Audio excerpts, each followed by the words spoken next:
Hello students, नमस्कार। समस्त को स्वागत digital Odisha classroom YouTube channel को। स्टूडेंट्स, आज आम तुम षष्ठ श्रेणी साहित्यर चैप्टर नंबर 8 यही छौ नृत्य विषय पार्ट 3 रे आम पहुंची जाइचु। पार्ट 1 एवं पार्ट 2 रे आम विषयटी को बहुत सुंदर भाव में आलोचना करिथिलु। चलो पार्ट 3 रे आम ए विषय रे थिबा समस्त प्रश्न और उत्तर गुडी को आलोचना करिबा। माने कोन देइछि ना तळे दिया जाइथिबा प्रश्नर ठीक उत्तर पाखरे तारा चिन्ह दियो। माने गुटे प्रश्न तळे चारटा ऑप्शन देइछि, ठीक ऑप्शन पाखरे आमे स्टार मार्क दबा। एक नंबर प्रश्न कोन देइछि ना केउ प्रकार परिवेश रु छौ नृत्य सृष्टि होइथिबार अनुमान करा जाय। कोन हबो ना सैनिकंक सेना छाउनी रु। समस्ते कोन करिवो एइठारे स्टार मार्क दबो। दुई नंबर प्रश्न कोन देइछि ना छौ नृत्य साधारणतः मुकाभिनय काहेकि। कोन हबो आर आंसर ना कलाकार माने गीत न गाई नेपथ्यरु गीत गाइथिबा शिल्पी को अनुसरण करुथिबारु। तो समस्ते एइठारे स्टार मार्क देई दबो। वर्तमान चलो आमे मिलिमिसी जोड़ीबा विषय रे आलोचना करिबा। माने देखो गुटिए क स्तंभ देइछि आ ख स्तंभ देइछि। क स्तंभ रे किछि शब्द देइछि, ख स्तंभ रे तार अर्थ गुडी को देइछि। चलो आमे जोड़ीबा। प्रथमे कोन देइछि ना सढेई कला। सढेई कला कोन हबो ना पूर्वे ओडिसा रे थिबा एक स्थानर नाम जहा वर्तमान झारखंड रे अछि। तो समस्ते कोन करबो ई सढेई कला को आनी कि एइठारे जोड़ी दबो। तापरे कोन देइछि ना छाउनी। छाउनी कोन हबो युद्ध समय रे सैन्य माने जेउ स्थान रे विश्राम नियंती। तो छाउनी को आनी कि एइठारे जोड़ी दबो। तापरे कोन देइछि ना नाड़ा बंधा। नाड़ा बंधा कोन ना छौ नृत्य शिक्षा दशहरा रो पवित्र दिन रु आरंभ हुए। एही दिन उस्ताद समस्त कलाकार हाथ रे जो लाल कना बांधती ताको आमे नाड़ा बंधा बोली कहू। एठी आनी कि जोड़ी दबो। तापरे चौक बंधा कोन ना छौ नृत्य शिक्षार विभिन्न पर्याय मध्यरु प्रथम पर्याय चौक बंधा को नै कि एइठारे जोड़ी दबो। बुझी पारलो समस्त ऊपर आलोचना पाखरे पहुंची गलु। देखो वर्तमान क नंबर ख नंबर दुईटी प्रश्न देइछि एवं कोन कहिछि ना तार भावार्थ को श्रेणी मध्य रे आलोचना करी निज खाता रे लेखो। ता माने कोन एटा दुईटी सरलार्थ देइछि। बुझी परछो समस्ते। जो माने मोर क्वेश्चन आंसर वीडियो गुडी को रेगुलर देखो से माने जानि सारिबणी एहा लॉन्ग क्वेश्चन एहार उत्तर आमे एठारे डिस्कस करिवु नै। एही वीडियो रो डिस्क्रिप्शन तमे चेक करो। वीडियो तळे देखो जो मोर ऑप्शन अछि ताकू क्लिक करले वीडियो रो डिस्क्रिप्शन खुल जिवो एवं एही डिस्क्रिप्शन मध्य रे क नंबर तळे क नंबर आंसर एवं ख नंबर तळे ख नंबर आंसर बहुत सुंदर भाव रे लिखा हेइ अछि। तो लॉन्ग क्वेश्चन आमे एठारे डिस्कस करिवो। केवल एही विषय नुह एही चैनल रे आउ जो भी विषय रो क्वेश्चन आंसर आमे डिस्कस करिचु तार लॉन्ग क्वेश्चन बा सरलार्थ रो उत्तर सेही वीडियो रो डिस्क्रिप्शन ले तम माने पाई जिवो। चलो वर्तमान आमे परवर्ती प्रश्न आलोचना करिबा। वर्तमान आमे चिंता करिबा पाखरे पहुंची गलु। एक नंबर प्रश्न कोन देइछि पिला माने जदि तुमको एक मुकाभिनय करिवार सुजोग मिले तेबे तुमे केउ घटना को मुकाभिनय करी देखाइबाकू चाहिबो। चलो आमे एही प्रश्न रो उत्तर आलोचना करिबा। मुकाभिनय करिवार सुजोग पाए तेबे मु आम गाँर कृषकर कठिन परिश्रम को विषय वस्तु भाव में बाछिबी। मु मोर हाथ और पादर चालना माध्यम रे जमी हल करिबा, बिहन बुणिबा और शस्य अमल करिवार दृश्य को निखुण भाव में प्रदर्शन करिबी। एही नृत्य माध्यम रे मु कृषकर संघर्ष और सफलता को बिना शब्द रे दर्शकों निकट रे पहुंचाइबा को चाहिबी। बुझी पारलो समस्ते। समस्त वीडियो को पॉज करके या को निज खाता रे लेखि। नंबर प्रश्न कोन देइछि ना कृषि भित्तिक सभ्यतार प्रथम पर्व भाव रे छौ को काहे की विचार करा जाय। चलो आमे आलोचना करिबा। कृषि भित्तिक समाज रे लोकंक जीवन शैली और विश्वास ऊपर एही नृत्यटी आधारित।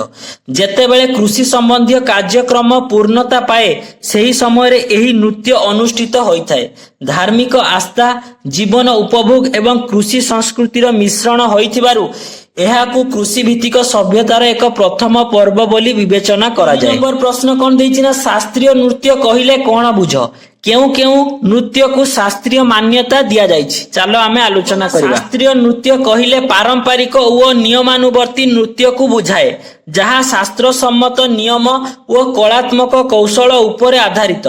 भारत रे मुख्यतः भारतनाट्यम, ओडिसी, कथक, कथकली, कुचिपुड़ी, मणिपुरी आदि नृत्य को शास्त्रीय नृत्यर मान्यता दिया जाइछि। जानि पारलो समस्त। प्रश्न कोन देइछि ना छौ नृत्य जदियो ओडिसा रो लोक नृत्य तेबे ताहा काहे की सढेई कला ओ पुरुलिया रे मध्य परिवेशित हेउछि। अतीत रे सढेई कला ओडिसा रो अंश होइथिबारु एवं पुरुलिया ओडिसा रो पड़ोसी अंचल होइथिबारु सेठारे छौ नृत्यर प्रभाव पड़िथिला। ओडिसा रो ही एही नृत्य सेठाकू प्रसारित होइथिबा अनुमान करा जाय। ସେହି ଅଞ୍ଚଳ ଗୁଡ଼ିକ ଏହି ଲୋକ ନୃତ୍ୟକୁ ନିଜର ସଂସ୍କୃତି ସହ ମିଶାଇ ଆପଣାର କରିନେଇଥିବାରୁ ଏହା ସେଠାରେ ମଧ୍ୟ ପରିବେଷିତ ହୋଇଥାଏ। ବୁଝିପାରିଲ ସମସ୍ତେ ଭିଡିଓକୁ ପଜ କରିକି ଏହାକୁ ନିଜ ନିଜ ସାହିତ୍ୟ ଖାତାରେ ଲେଖି ନିବନ୍ଧ ରଚନା ପାଖରେ ପହଞ୍ଚି ଗଲୁ। କଣ ଦେଇଛି ନା ଓଡ଼ିଆ ଲୋକ ସାହିତ୍ୟ ଓ ଲୋକ ସଂସ୍କୃତି ପୁସ୍ତକଟି ପଢିବା ପରେ ସେମାନେ ଛଉ ନୃତ୍ୟ ସହ ଅନ୍ୟ କେତେକ ଲୋକ ନୃତ୍ୟ ବିଷୟରେ ଅନେକ ତଥ୍ୟ ପାଇଲେ। ଏଇଟା ବିଷୟରେ ତମର ଯାହା ଲେଖା ହେଇଛି ସେଇଟା ପୁରା ଲେଖା ହେଇଛି। ତାପରେ କଣ ଜାଣିବା ନା ଉପଯୁକ୍ତ ଅନୁଚ୍ଛେଦରୁ ଜଣା ପଡୁଛି, ପିଲାମାନେ ଏଠି ଉପଯୁକ୍ତ ହବନି, ଏଟା ହବ ଉପରୋକ୍ତ ଅନୁଚ୍ଛେଦରୁ ଜଣା ପଡୁଛି ଯେ ପ୍ରତିଯୋଗିତାରେ ଭାଗ ନେବା ପାଇଁ 4 ସାଙ୍ଗ ମିଶି ଯୋଜନାଟିଏ ପ୍ରସ୍ତୁତ କଲେ। ସେଥିପାଇଁ ସେମାନେ ବିଭିନ୍ନ ସହାୟକ ପୁସ୍ତକ ଓ ବ୍ୟକ୍ତି ବିଶେଷଙ୍କର ସାହାଯ୍ୟ ନେଇ ସଫଳ ହେଲେ। ଏଥିପାଇଁ ବିଷୟବସ୍ତୁ ଖୋଜିବା, ଓସ୍ତାଦ ଖୋଜିବା, ନୃତ୍ୟ ଶିଖିବା ନିମନ୍ତେ ସ୍ଥାନ ନିରୂପଣ କରିବା ଇତ୍ୟାଦି ଘଟଣା ପର୍ଯ୍ୟାୟକ୍ରମେ କରିଥିଲେ। ତୁମେ ମଧ୍ୟ ଏପରି ଏକ ସରଳ ଘଟଣାକୁ ନେଇ ନିବନ୍ଧ ଚିନ୍ତା କର ଏବଂ ତାହାକୁ ଶ୍ରେଣୀରେ ଶୁଣାଅ। ଶେଷରେ ତୁମ ଭାବନାକୁ ସୁନ୍ଦର ଭାବରେ ଲେଖ। ମାନେ ତୁମେ ଏମାନେ ଯେପରି ଗୋଟେ ସିରିଏଲି କରିଥିଲେ କି ନାହିଁ, ଫାର୍ଷ୍ଟ ହେଲା ବିଷୟବସ୍ତୁ ଖୋଜିଲେ, ତାପରେ ଉସ୍ତାଦକୁ ଖୋଜିଲେ, ତାପରେ ନୃତ୍ୟ ଶିଖିବା ନିମନ୍ତେ ଗୋଟେ ସ୍ଥାନ ଖୋଜିଲେ, ଏଇଭଳିଆ ଗୋଟେ ସିକ୍ୱେନ୍ସିଆଲି ଏମାନେ କାମଟି କରିଥିଲେ। ସେଇଭଳିଆ ତୁମେ ଯଦି ଗୋଟିଏ ଘଟଣା ଏଇଭଳି କିଛି ସିକ୍ୱେନ୍ସିଆଲି କାମ କରିଛ ତାକୁ ଚାଲ ଆମେ ଆଲୋଚନା କରିବା। ସେହିପରି କଣ କରିଥିଲୁ ନା ଆମ ବିଦ୍ୟାଳୟରେ ବୃକ୍ଷରୋପଣ କାର୍ଯ୍ୟକ୍ରମ ପାଇଁ ଆମେ 4 ଜଣ ସାଙ୍ଗ ମିଶି ଯୋଜନା କଲୁ। ପ୍ରଥମେ ପୁସ୍ତକରୁ ବିଭିନ୍ନ ଔଷଧୀୟ ଗଛ ବିଷୟରେ ଜାଣିଲୁ। ଜଣେ ମାଳିଙ୍କ ଠାରୁ ସେଗୁଡ଼ିକର ରୋପଣ ଶୈଳୀ ଶିଖିଲୁ ଏବଂ ବିଦ୍ୟାଳୟ ପଛପଟ ସ୍ଥାନକୁ ଚିହ୍ନଟ କଲୁ। କଠିନ ପରିଶ୍ରମ ଓ ଦଳଗତ ଏକତାର ସହିତ ଆମେ ଗଛ ଗୁଡ଼ିକୁ ଲଗାଇବାରେ ସଫଳ ହେଲୁ। ବୁଝିପାରିଲ ସମସ୍ତେ? ଚାଲ ଏବେ ଆମେ ପରବର୍ତ୍ତୀ ପ୍ରଶ୍ନ ଆଲୋଚନା କରିବା। ବର୍ତ୍ତମାନ ଆମେ ଅନୁମାନ ଓ କଳ୍ପନାରୁ ପାଖରେ ପହଞ୍ଚି ଗଲୁ। କ ନମ୍ବର ପ୍ରଶ୍ନ କଣ ଦେଇଛି ନା ପାଇକ ମାନେ ନିଜ ନିଜ ଛାଉଣୀରେ ସମରାଭ୍ୟାସ କରୁଥିଲେ କାହିଁକି? ଚାଲ ଆମେ ଆଲୋଚନା କରିବା। ନିଜର ଯୁଦ୍ଧ କୌଶଳକୁ ଅକ୍ଷୁଣ୍ଣ ରଖିବା, ଶାରୀରିକ ଦକ୍ଷତା ବୃଦ୍ଧି କରିବା ଏବଂ ଶତ୍ରୁର ମୁକାବିଲା ପାଇଁ ନିରନ୍ତର ପ୍ରସ୍ତୁତ ରହିବାକୁ ଚାହୁଁଥିଲେ। ଯୁଦ୍ଧ ନଥିବା ସମୟରେ ମଧ୍ୟ ସେମାନେ ଅସ୍ତ୍ରଶସ୍ତ୍ର ଚାଳନାରେ ନିପୁଣ ହେବା ପାଇଁ ଏହି ସମରାଭ୍ୟାସ କରୁଥିଲେ। ଏହିପରି ସାମରିକ ପ୍ରଶିକ୍ଷଣ ଓ ଯୁଦ୍ଧ ପ୍ରସ୍ତୁତି ପାଇଁ ପାଇକମାନେ ନିଜ ନିଜ ଛାଉଣୀରେ ସମରାଭ୍ୟାସ କରୁଥିଲେ। ବୁଝିପାରିଲ ସମସ୍ତେ? ପ୍ରଶ୍ନ କଣ ଦେଇଛି ନା ଦଶହରାର ପବିତ୍ର ଦିନଠାରୁ ନୃତ୍ୟ ଶିକ୍ଷା ଆରମ୍ଭ ହୋଇଥାଏ, କିନ୍ତୁ ନୃତ୍ୟ ଶିକ୍ଷା ଦଶହରା ପୂର୍ବରୁ କାହିଁକି ଆରମ୍ଭ ହୁଏ ନାହିଁ? ଚାଲ ଆମେ ଅନୁମାନ କରି ଲେଖିବା। ନା ପରମ୍ପରା ଅନୁସାରେ ଦଶହରା ହେଉଛି ଶକ୍ତିର ପର୍ବ। ଛଉ ନୃତ୍ୟର ବିଷୟବସ୍ତୁ ଦେବୀ ଓ ପୁରାଣ କାହାଣୀ ସହିତ ଜଡ଼ିତ ଥିବାରୁ ଏହାକୁ ପବିତ୍ର ବୋଲି ବିବେଚନା କରାଯାଏ। ଦଶହରା ଦିନ ଅସ୍ତ୍ର ପୂଜା ସହିତ ନୃତ୍ୟର ଶୁଭାରମ୍ଭ କଲେ କଳାକାରଙ୍କ ଉପରେ ଦେବୀଙ୍କ ଆଶୀର୍ବାଦ ରହିବ ବୋଲି ବିଶ୍ୱାସ କରାଯାଏ। ଏହି ଆଧ୍ୟାତ୍ମିକ ବିଶ୍ୱାସ ଯୋଗୁଁ ଦଶହରା ପୂର୍ବରୁ ନୃତ୍ୟ ଶିକ୍ଷା ଆରମ୍ଭ ହୁଏ ନାହିଁ। 9 ନମ୍ବର ପ୍ରଶ୍ନ କଣ ଦେଇଛି ନା ଛଉ ନୃତ୍ୟ କରୁଥିବା ଅଭିନେତା ମାନେ ସଂଳାପ କହିଲେ ହୁଅନ୍ତା କି? ତୁମର ହଁ ବା ନା ର ଉତ୍ତର ନିଜ ଖାତାରେ ଲେଖ। ନା ଛଉ ନୃତ୍ୟରେ ଅଭିନେତା ମାନେ ସଂଳାପ କହିବା ଅନୁଚିତ। ଏହି ନୃତ୍ୟ କେବଳ ଅଙ୍ଗଭଙ୍ଗୀ ମାଧ୍ୟମରେ ଭାବ ପ୍ରକାଶ କରିଥାଏ। ଯଦି ସଂଳାପ ଯୋଗ କରାଯାଏ ତେବେ ଏହାର ପାରମ୍ପରିକ ମୌଳିକତା ଏବଂ ମୁକାଭିନୟର ଚମତ୍କାରିତା ହଜିଯିବ। ବୁଝିପାରିଲ ସମସ୍ତେ? ଓଡ଼ିଶାରେ ପ୍ରଚଳିତ ଶବ୍ଦ ପାଖରେ ପହଞ୍ଚି ଗଲୁ। ଦେଖ ଏଇଠି ଓଡ଼ିଶା ଲେଖା ହେଇକି ଚାରିପଟ ଗୋଟିଏ ମେଘର ଚିତ୍ର ଦେଇଛି। ତମେ କଣ କରିବ, ଏଇ ମେଘରେ ଓଡ଼ିଆ ଶବ୍ଦ ବା ଓଡ଼ିଆଙ୍କ ବ୍ୟାୟାମର ନାମ ବା ଓଡ଼ିଶାର ବାଦ୍ୟଯନ୍ତ୍ର ବା ଓଡ଼ିଶାରେ ହେଉଥିବା କିଛି ସାଧାରଣ କାର୍ଯ୍ୟ ବିଷୟରେ ଲେଖିବ। ମୁଁ ଅଲରେଡି ପୂର୍ବରୁ ଲେଖିଦେଇଛି, ଚାଲ ଆମେ ଆଲୋଚନା କରିଦେବା। ଯେପରି ଓଡ଼ିଶାରେ କଣ ହବ ନା ଝୋଟି, ପାଇକ ଆଖଡ଼ା, ମହୁରୀ, ଖୁଦୁରୁକୁଣି, ଢୋଲ ଆଉ ମର୍ଦ୍ଦଳ। ମର୍ଦ୍ଦଳ କଣ? ଯୋଉ ଓଡ଼ିଶୀ ନୃତ୍ୟ ସମୟରେ ଯୋଉ ବାଦ୍ୟଯନ୍ତ୍ର ବଜାଯାଏ ତାକୁ ମର୍ଦ୍ଦଳ କୁହାଯାଏ। ସମସ୍ତେ ଭିଡିଓକୁ ପଜ କରିକି ଏହାକୁ ନିଜ ନିଜ ଖାତାରେ ଲେଖିନିଅ। ବର୍ତ୍ତମାନ ଆମେ ଛଉ ନୃତ୍ୟର ପ୍ରକାର ପାଖରେ ପହଞ୍ଚି ଗଲୁ। ଦେଖ ସମସ୍ତେ ଏଠାରେ 2 ପ୍ରକାର ଛଉ ନୃତ୍ୟ ବିଷୟରେ ଦେଇଛି, ଏଠି ଗୋଟିଏ ଏଠି ଗୋଟିଏ। ବର୍ତ୍ତମାନ ଏଠାରେ ଆମର ଆଉ କିଛି ଲେଖିବାର ନାହିଁ। ବର୍ତ୍ତମାନ ତମର ସିଲାବସରେ ଯାହା ବି ପ୍ରଶ୍ନ ଗୁଡ଼ିକ ଅଛି ଏଇଠି ତମର ସମାପ୍ତ ହେଲା। ଏଇ ଛଉ ନୃତ୍ୟ ବିଷୟର ତମର ସିଲାବସ ୱାଇଜ ଏଇଠି କମ୍ପ୍ଲିଟ ହୋଇଗଲା। ବର୍ତ୍ତମାନ କଣ ଅଛି ନା ପାଠରୁ ବାହାରୁ ମାନେ କିଛି ଏକ୍ସଟ୍ରା କ୍ୱେଶ୍ଚନ ମଧ୍ୟ ତମ ପାଇଁ ଦେଇଛି। ଚାଲ ଆମେ ତାକୁ ମଧ୍ୟ ଆଲୋଚନା କରିବା। ପାଠରୁ ବାହାରୁ ପାଖରେ ପହଞ୍ଚି ଗଲୁ। କ ନମ୍ବର ପ୍ରଶ୍ନ କଣ ଦେଇଛି? ପ୍ରଶ୍ନ କଣ ଦେଇଛି? ତୁମ ଘରେ ତୁମକୁ ସ୍ନେହରେ କିଭଳି ଡାକନ୍ତି? ଯେପରି କାହା ଘରେ କାହା କଣ ବାବୁରେ, ଧନରେ, ମାରେ ଏମିତି ଶବ୍ଦ ବ୍ୟବହାର କରିକି ଡାକୁଥିବେ। ତ ତୁମ ଘରେ ତୁମକୁ ସ୍ନେହରେ କଣ ଡାକନ୍ତି ତାହା ତମେ ଏଠି ନିଜେ ଲେଖିବ। ମୁଁ ଏହା ତମ ଘରେ କଣ ଡାକନ୍ତି ଏହା ମତେ ତ ଜଣା ନାହିଁ, ତେଣୁ ଏଟା ତମେ ନିଜେ ତମ ଘରେ ତମକୁ କଣ ଡାକନ୍ତି ଏଠି ଲେଖିଦବ। ତାପରେ 6 ନମ୍ବର ପ୍ରଶ୍ନ କଣ ଦେଇଛି? ତୁମ ନାମର ଅର୍ଥ କଣ ଅଟେ? तुम नाम किए रखिथिले बुझी करी कुह समस्तଙ୍କର ଏଇଟା କଣ डिफरेंट हबो समस्तଙ୍କର ना कଣ अलगा एटा मध्ये मु कहि परिबि नै एवं तुम नाम किए रखिथिले तम बापा कि तम मां कि तम जेजे बापा कि तम अजा कि जेजेमा एटा मध्ये तमे तांको पाखरु घरु बुझी की लेखि दबो बुझी पालो समस्ते। ग नंबर प्रश्न एबे कोन देछि ना चारि बंधु जेउ परि छौ नृत्य रे अंश ग्रहण करितिले सेही बळी तुमे माने वार्षिक उत्सव रे केउ नृत्य रे भाग नैछ सांग मानक सह आलोचना करो विषय रे जेमते हमें पढितिले षष्ठ श्रेणी रे 4 जण पिला छौ नृत्य रे भाग नैतिले सेही बळी तुम स्कूल रे जते एनुअल फंक्शन बा वार्षिक उत्सव हुए तमे किछि नृत्य रे जदी भाग नैतिबो सेही विषय रे चलो हमें एटा को आलोचना करी लेखिबा। विद्यालय वार्षिक उत्सव रे आमे 5 जण सांग माने मिसी एक देशात्मक बोधक गीत रे नाचिबा पई निष्पत्ति नेलु किछि दिन नियमित अभ्यास कलु एवं मंच रे मिलिमिसी सुंदर भाबे परिवेषण कलु। 6 नंबर प्रश्न कोन दैछि ना मयूरभंज रे नृत्य रे एक समृद्ध परंपरा रहिछि एही पाठरु आमे छौ नृत्य संपर्क रे बुझिलु तुम आख पाखरे अनेक लोक नृत्य परिवेषण हेउथिबार तुमे देखिथिबो तुमको केउ नृत्य पसंद लागे श्रेणी रे आलोचना करो जेपरि आमे जानलु कोन मयूरभंज रे एई जो छौ नृत्य हुए सेही परि तुम पाखापाखि अंचल रे आ कोन लोक नृत्य हुए जोंटा कि तुमको पसंद लागे चलो आमे सेही विषय रे किछि अंचल रे परिवेशित संबलपुरी नृत्य मते बहुत भलो लागे एहार तालबद्ध संगीत रंगीन पोशाक और सुंदर अंगभंगी मन को मोहिनिए एही नृत्यर उत्साहजनक शैली वो कलात्मक प्रदर्शन पाई यह मते बहुत भलो लागे बुझी पालो समस्त। चलो एबे हमें परवर्ती प्रश्न गुडी को आलोचना करिबा। उत्तर पूर्व दिग को यात्रा पाखरे पहुंची गलु कोन प्रश्न देइछि ना ओडिसा रो उत्तर पूर्व भाग रे मयूरभंज जिला रहिछि जानिछु तमे एरा समस्त जे ओडिसा रो उत्तर पूर्व दिग रे मयूरभंज जिला रहिछि मयूरभंज जिला को लागि कि आ कोन अछि ना केन्दुझर जिला बालेश्वर जिला पश्चिम बंग और झारखंड राज्य रहिछि तुमको सुजोग मिलिले केउ जिला बा राज्य को बुलिबाकू जिबाकू चाहिबो कुह तुमको जदी ऑप्शन दियाबो तमे केउंझर जिला बा बालेश्वर जिला बा पश्चिम बंग राज्य बा झारखंड राज्य एई चारटी जगह मध्यरु केउ स्थान को जिबाकू चाहिबो कुह चलो आमे आलोचना करिबा। हबो ना मु बालेश्वर जिला को बुलिबाकू जिबाकू चाहिबी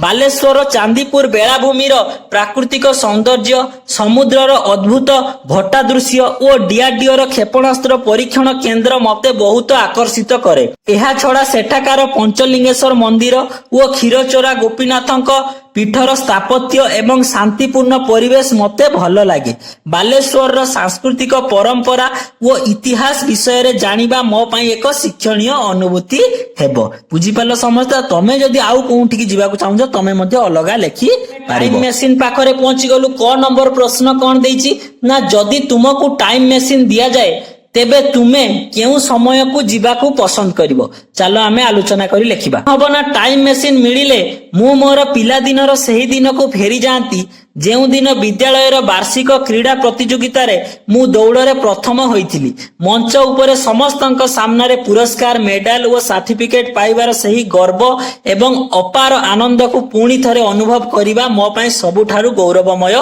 मुहूर्त हुंता बुझी पालो तमे जदी अन्य किछि चाहिबो तमे मध्ये लेखि पारिबो। नंबर प्रश्न कोन देइछि ना जदी तुमको एपरी मशीन तयारी करिबा पई सुजोग मिले तुमे केउ मशीन तयारी करिवो ओ काहे कि तुमको जदी गुटे सुजोग दियाबो तमे गुटे टाइम मशीन भलिया अन्य कोनोसी भी गुटे मशीन तयारी करिबा पई तो तुमे केउ मशीन तयारी करिवो ओ काहे कि तयारी करिवो चलो आलोचना करिबा। ना मु एक परिवेश शुद्धिकरण मशीन तयारी करंती एहा वायुमंडल रु प्रदूषण और प्लास्टिक वर्ज्य वस्तु को संपूर्ण सफा करी पृथ्वी को सबुज सुंदर और रोगमुक्त करि पारिबो एहा मानव जाति पई सबुठारु बड़ उपकार हेबो बुझी पालो समस्ते। चलो एबे हमें ग नंबर प्रश्न आलोचना करिबा। नंबर प्रश्न कोन देइछि तुमे कोनोसी संग्रहालय को यात्रा करिछो कि संग्रहालय रे बहु पुरातन वस्तु थाए से गुडी को देखिले लागे जेपरि टाइम मशीन आमको अतीत को नै जाइछि सुविधा मिलिले तुमे कोनोसी संग्रहालय को जाओ जहा अनुभव करि पारिलो श्रेणी रे आलोचना करो चलो आमे आलोचना करी लेखिबा। हबो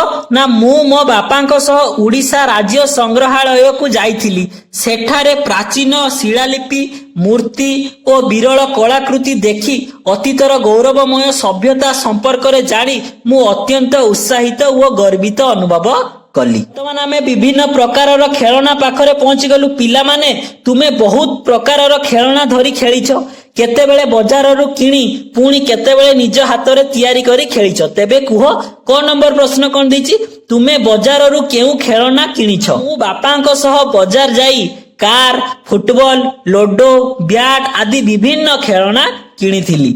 6 नंबर प्रश्न कौन देछि तुमे घरे केउ खेलना धरी खेलिछ कौन हबो ना मु घरे मोर प्रिय खेलना कार सह खेलुछि यह व्यतीत मु लूडो ओ फुटबॉल सह खेलिबाकू मध्य बहुत पसंद करे। 9 नंबर प्रश्न कौन देछि ना ओडिसार प्रत्येक प्रांतरे पिला माने हातरे खेलना तयारी करिथांती तुम अंचलर पिला मानकर खेलिबा पई केउ सब खेलना मिले लेख। आम अंचल पिला माने नड़िया कता काठी माटी एवं पुराना कागज व्यवहार करी गाड़ी कंढेई गुड़ी और विभिन्न प्रकार पारंपरिक खेलना प्रस्तुत करी आनंद रे खेली थांती। 6 नंबर प्रश्न कौन देछि ना ओडिसार पिला माने निज पई अनेक खेलना प्रस्तुत करी थांती तुमे मध्य कागज तुला कला ओ विभिन्न पत्र आदि को नहीं अनेक खेलना तैयारी करिबा जानिथिबो तुमे निज हाथ रे तैयारी करितिबा किछि खेलना श्रेणी रे देखाओ ओ एहार प्रस्तुति प्रणाली समस्तंकु कुह। मु कागजरु रंगीन डंगा ओ गुड़ी तथा पुराना कपड़ा व्यवहार करी सुंदर कंढेई तैयारी करिछि कागज मुड़ी डंगा एवं कपड़ा को सिलाई करी कंढेई तैयारी करिबा मो पई बहुत आनंददायक और शिक्षणीय अटे। मैं पत्र लिखन पाखरे पहुंची गलु कौन देछि तुमे बारीपदा छौ नृत्य देखिबा पई जाइछ सेठाकार अनुभूति संपर्क रे वर्णना करी सांग पाखकु चिठिटिए लेख केमती लेखिबो तमे ना मोर प्रिय सांग एडी तम सांगर ना लेखि दबो तम बेस्ट फ्रेंड रो ना लेखि दबो। नमस्कार आशा करे तू भलरे थिबु गतकाली बारीपदारे छौ नृत्य देखिबा मो पाई एक अविस्मरणीय अनुभूति थिला कलाकार मानकर सही रोमांचकर पदचालना मुखा ओ मनमुग्धकर संगीत मते संपूर्ण मंत्रमुग्ध करिदेला तुमे निश्चय आसी एहाकु थरे निज आखिरे देखि उपभोग करिबा उचित इति तो सांग एठी तमे कोन करिवो निज ना लेखिबो एठारे तम सांगर ना लेखिबो एठारे तम निज ना लेखि दबो बुझी पारलो समस्त माने एठारे देखो किछि डाक टिकट रो फोटो गुडी को देइछि तुमकु एहा मध्यरु केउ डाक टिकेट टी खूब भलो लागुछि एटा समस्तंकर डिफरेंट हबो ए जो डाक टिकट रो चित्र गुडी को देइछि सेथिरु बाछि कि तमे कोन करिवो गुटिया डाक टिकट कोंडा तुमको भल लागुछि लेखि दबो। तापरे 6 नंबर प्रश्न कोन देइछि ना डाक टिकेट रु केउ सब विषय जणा पड़िथाय चलो आमे आलोचना करिबा। डाक टिकेट रु कोनोसी देशर इतिहास संस्कृति प्रसिद्ध व्यक्तित्व महापुरुष प्राकृतिक सौंदर्य और विशेष घटनावली संपर्क रे तथ्य मिली थाए। चलो एबे आमे आजिर प्रहेलिका विषय रे आलोचना करिबा। 1 नंबर प्रहेलिका कोन देइछि ना दांत करिले से कड़मड़ आकाश गुटाक छाती करी दिए धड़ धड़ कहिलो देखि से किए कोन हबो ना घड़घड़ी। तापर 2 नंबर कोन देइछि आकाश रे छता टाणिला किए सातटी रंग रे रंगीला सिए खरा बरसार खेल कहि पारिबो कि नाटी ताहार सांग साथी होई मेळ तार आंसर कोन हबो ना इंद्रधनु। 3 नंबर पहली रो आंसर कोन हबो ना बड़ सेनेहरे घर को पसे सभिंकु पढ़ाए सभिंकु रसाए दुनियार कथा भाषे कहिलो किए कोन हबो ना खबर कागज। तापर चलो एबे हमें 4 नंबर क्वेश्चन डिस्कस कर नंबर कोन देछि ना चंडी पुराण रु महाभारत धन्य करिदेले आम साहित्य झंकड़वासिनी मां तांको भक्ति रे अति सिनिहरे होइले जहाकू साहा कहि पारिबो कि ना कोन हबो ना सारला दास बुझी पालो समस्ते। वर्तमान एइठारे तमरो संपूर्ण विषयटी जो छौ नृत्य विषयटी कंप्लीट हैला जदि तुमको वीडियोटी भल लागितिबो समस्ते एई वीडियो को लाइक करिवो एवं केते बेले को क्लास अपलोड होउजी तार जदि तमे नोटिफिकेशन पाइबा को चाहूचो समस्ते digital Odisha classroom YouTube channel को सब्सक्राइब करो एवं समस्ते digital Odisha classroom YouTube channel को विजिट करिवो विजिट करला परे तमे देखिबो होम वीडियो प्लेलिस्ट तापर थिबो पोस्ट सेक्शन को गला परे तम पाई बहुत सुंदर सुंदर क्विज गुडी को डेली अपलोड कराउची ताको समस्ते अटेम्प्ट करो। आजिर क्लास एइटारे समाप्त होला समस्त को बहुत बहुत धन्यवाद थैंक यू।